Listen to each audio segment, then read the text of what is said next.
दुरादुरिया पूजा औसान अवसान माता की कहानी। एक गांव में एक सास और बहू रहती थी। बहू अपनी सास पर बहुत गुस्सा करती थी क्योंकि सास बूढ़ी होने के कारण कोई काम नहीं कर पाती थी। सास और बहू मने रोज कलह होती थी। बहू हमेशा सास को ताने देते हुए कहती थी, अम्मा आपसे कोई काम नहीं होता है, दिन भर घर में बेकार ही बैठी रहती हो। बहू के ताने सुनकर लाचार सास कोई जवाब नहीं दे पाती थी। एक दिन बहू ने कहा, अम्मा आप दिन भर खाली नहीं बैठी रह सकती हो, आपको घर का कुछ काम तो करना ही पड़ेगा। सास ने कहा, बहू इस उम्र में मैं क्या काम करूंगी और कहाँ काम के लिए जाऊंगी। तुम अगर मुझे रोटी नहीं दोगी तो मेरा क्या होगा। इस पर बहू ने कहा, अम्मा आप रोज सुबह पूरे गांव में दूध बेच आया करो, एक महीना पूरा होने पर मैं आपसे हिसाब लूंगी। बेचारी सास दुखी मन से मजबूरीवश गांव में दूध बेचने के लिए तैयार हो गई। सुबह हुई तो बहू ने दूध का डिब्बा भरकर सास को थमा दिया और कहा कि जल्दी दूध बेचकर घर आ जाना। सास घर से निकली और एक पीपल के पेड़ के नीचे बैठ गई। सोचने लगी, इस बुढ़ापे में मुझे भी क्या क्या दुख झेलना पड़ रहा है। अब कैसे मैं गली गली जाकर दूध बेचूं। इतना सोचते सोचते 2-3 घंटे बीत गए। इसके बाद सास ने मन में विचार करते हुए दूध को उसी पेड़ के नीचे डालने का निर्णय लिया। सारा दूध वहीं उड़ेलकर सास घर लौट गई।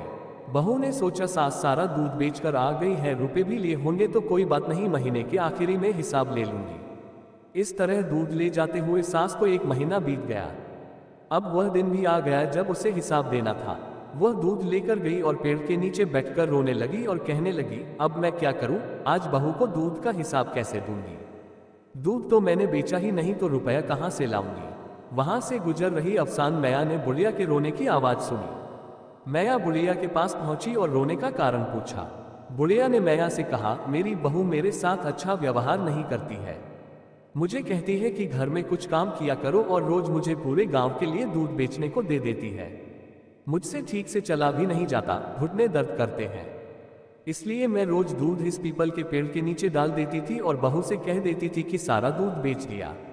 आज मुझे बहू को महीने भर के दूध का हिसाब देना है। मैंने हिसाब नहीं दिया तो वह मुझे घर से निकाल देगी। औसान माता को बुढ़िया पर दया आ गई। माता ने बुढ़िया से कहा कि आज पीपल के जितने भी सूखे पत्ते गिरे हुए हैं उन्हें अपने आंचल में भर लो। घर जाकर इन पत्तों को अपनी बहू के आंचल में डाल देना। इस पर बुढ़िया ने आश्चर्य से औसान माता से पूछा, अरे क्या इससे मेरा दुख दूर हो जाएगा।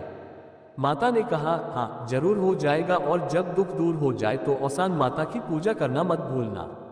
बुढ़िया ने औसान मैया की बातें सुनकर आंचल में पीपल के सूखे पत्ते समेटकर अपने घर लौट गई। सास जैसे ही भरे आंचल के साथ घर पहुंची, बहू अत्यधिक खुश हो गई। बहू ने पूछा, क्या बात है अम्मा, आज तो आप पूरा हिसाब लेकर आई हो, बहुत सारा पैसा रुपया मिला है आपको।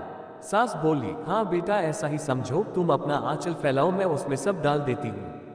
बहू ने अपना आंचल फैला दिया, लेकिन ये क्या, उसका आंचल तो रुपयों और जेवरों से भरा हुआ था। बुढ़िया को भी समझ आ गया कि यह सब औसान मैया की कृपा है। बहू सास से जोर देकर पूछने लगी कि उसे इतना धन कैसे मिला। सास सीधी सरल महिला थी, उसने बहू को सारी कहानी सुना दी। लालची बहू ने सास से कहा कि मैं भी वैसा ही करूंगी जैसा आपने किया है। हो सकता है औसान मैया मुझे भी इसी तरह बहुत सारा धन दे दे। बहू भी अब रोज दूध लेकर जाती और पीपल के पेड़ के नीचे चढ़ा कर आती। महीने के आखिरी दिन बहू पेड़ के नीचे दूध चढ़ाकर रोने लगी। उसके रोने की आवाज सुनकर औसान माता प्रकट हुई और बहू से पूछने लगी, क्या हुआ, तुम क्यों रो रही हो। बहू ने कहा, मेरी सास मुझे बहुत परेशान करती है, कहती है दूध बेचकर रुपए लेकर आओ, तभी तुम्हें इस घर में रहने को मिलेगा। मैं तो रोज दूध यहाँ चढ़ा देती थी, आज मुझे सास को महीने का हिसाब देना है, इतने रुपए मैं कहाँ से लाऊं। औसान मैया ने बहू से कहा कि वह पीपल के सूखे पत्ते अपने आंचल में समेट कर ले जाए और आंगन में डाल दे। बहू ने खुशी खुशी ढेर सारे सूखे पत्ते अपने आंचल में भर लिए। लेकिन ये क्या, जैसे ही बहू ने सूखे पत्ते आंगन में डाले वे सब सांप बिच्छू में बदल गए और उसे काटने दौड़ पड़े। घबराकर वह औसान माता के पास गई तो मैया ने कहा कि तूने अपनी बूढ़ी सास के साथ बहुत गलत व्यवहार किया है। उसे तूने 2 रोटी के लिए भी तरसा दिया था, इसलिए तेरे साथ यह घटना हुई है। बहू औसान माता के चरणों में गिरकर माफी मांगने लगी।